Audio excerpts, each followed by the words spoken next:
উপস্থিত রামচন্দ্র গান্ধী সমিতি নির্বাচনী এমএলএ রঞ্জিত দেববর্মা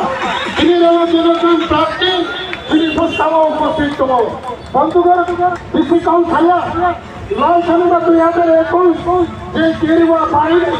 যে সঞ্জিতের নেতৃত্ব যেভাবে গুন্ডাগিরি